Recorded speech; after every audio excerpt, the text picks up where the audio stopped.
Now, the rest of the story.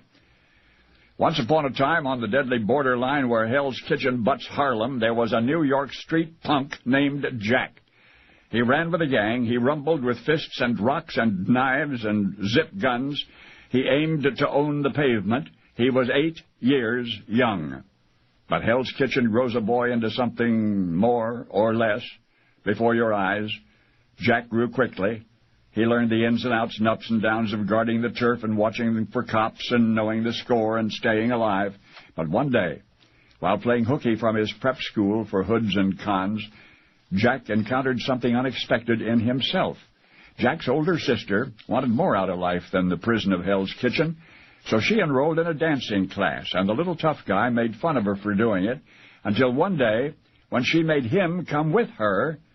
"Somebody's got to keep an eye on you," she told him. "At least I'll know you're not in trouble." So there sat Jacques, surrounded by girls his sister's age, and he was watching something that made no sense to him at all. What he did next was perhaps predictable. He tried to disrupt the class. He made faces at the girls when the instructor wasn't looking. He grew bolder and began making irritating noises. What surprised Jacques was that even though the dance teacher surely knew what he was trying to do, she ignored him. So he made louder noises. Still, she ignored him. Until the class was almost over, the last item on the agenda was a jumping exercise, and suddenly the instructor spun around and stabbed a finger at Jacques. "All right, little brother," the woman said. "If you've got so much energy, get up and do these jumps." And she added, "Let's see if you can jump as high as the girls." Well, the dare was irresistible. Jacques sprang to his feet, determined to prove himself superior. With all of his might, he leaped into the air, and then again, and on the third jump, something happened deep inside him. It was a feeling of inexplicable exhilaration, a feeling of freedom he'd never known before. And all Jacques knew for sure was that he wanted that feeling again, and again and again. The next time his sister's dancing class convened, Jacques would not have to be persuaded to tag along. This time he wanted to learn with the rest of the students.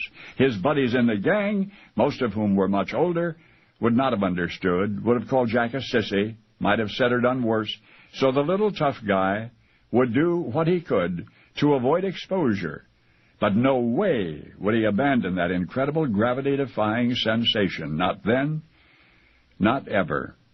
6 decades have passed since then, during which, in the world of international ballet, there emerged a titanic talent.